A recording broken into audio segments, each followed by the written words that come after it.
This is a canal. This is another canal. But what if you want to join them together in the coolest way possible? Welcome to Scotland Unplugged. In the story of the Falkirk Wheel. This is the Forth and Clyde Canal. It crosses right through the lowlands of Scotland at its slimmest point, connecting the west coast at the River Clyde to the River Forth on the east coast via the River Carron. It's 35 miles long and was constructed between 1768 and 1790 following an Act of Parliament. 22 years! But why? It meant seagoing vessels could cross between the two coasts without having to go all the way up and round the top, and what was, at best, a long diversion, and at worst, a bit risky. In short, it saved some rich people some cash.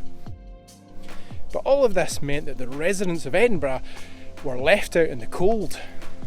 I mean, literally, one of the big things transported was coal. It's cold enough there. This is the Union Canal. It's 31 miles long and took only 4 years to build. Things had moved on a bit in the world of canal construction. These were vast undertakings. Thousands of men literally dug their way from coast to coast through hills and glens like Robin Hood in a song. It's tricky though. Canals by their nature have to be level, otherwise the water just drains away and you call it a river. For about half an hour, then it's just an empty trench. So you have to cut through hills, build embankments and aqueducts where the land drops away. And if you can't do that, you have to use locks, where you take your boat through some gates, shut off the water, lower the level, and then open the gate at the other side and float out at that level. It's simple, but it works. The guys who built these were called inland navigators, or navvies, and they worked hard.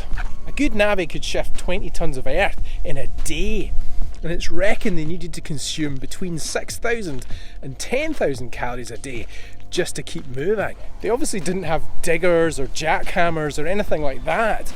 Everything was done by hand with shovels. And if they couldn't do it that way, they used explosives. But a lot of them played hard too. They didn't have the best reputation, living in kind of filthy shanty towns by the side of the canal as it moved along. Probably the best known navvies are the celebrity serial killers Burke and Hare, who worked on a section of the Union Canal here in Edinburgh, and somehow always managed to creep their way into my videos. This channel is obviously about history, and a big part of that is warfare. I talk about death a lot, but if you think war's rough, consider this. The going rate is thought to have been up to 2 deaths for every mile of canal. It was said that you were less likely to die serving in the British Army than you were working on the Manchester Ship Canal. That took 1,100 lives alone in its construction. There were explosives and heights and landslips to deal with. The Union Canal had to be joined to the Forth and Clyde Canal, but there's a bit of a problem. There's a 35 metre height difference, so you had to use locks. 11 of them, and that meant opening and closing 44 gates. Travelling through them took a day. In engineering terms, the canals were a massive undertaking, but by the time this was finished, the technology was more or less obsolete. The skills used in making the canals, and a lot of the men who made them, had been redeployed to the railways. The Union Canal opened in 1822, and by 1842 the Edinburgh and Glasgow Railway was in operation. No one wanted to use canals as much. Then the car was invented, and then trucks.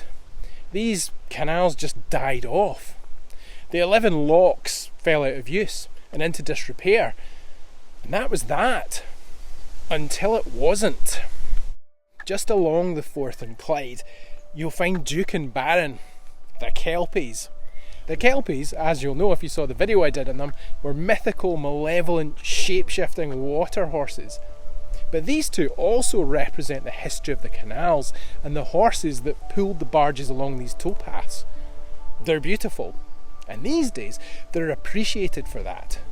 They're no longer necessary for transporting goods, but they're missed, romanticised. People love them, and it's the same for the canals. At the turn of the century, funding was secured for the Millennium Link to join all of this back up again. Now they're used for holidays, for walking, running, cycling. People even live on them. But 11 locks, opening and closing 44 lock gates. Bad enough if that's your job, but you wouldn't want to do it on holiday. That was a pain in the neck, so they needed a better solution. This is the world's only rotating boat lift. Essentially, the boat that wants to go up or down sails into the gondola at their end, and then they do a kind of a switcheroo. It does the work of the locks in 4 minutes. Each rotation uses 1.5 kilowatt hours of energy, roughly the same as it takes to boil 8 kettles. That's mental! The design's intended to be sculptural as well as functional, creating a living, flowing work of contemporary art that moves almost balletically through the air. With the lead architect using his daughter's Lego to model it out. It is a big, beautiful lift, and coming here and standing on top of it and taking in the view will give you just that.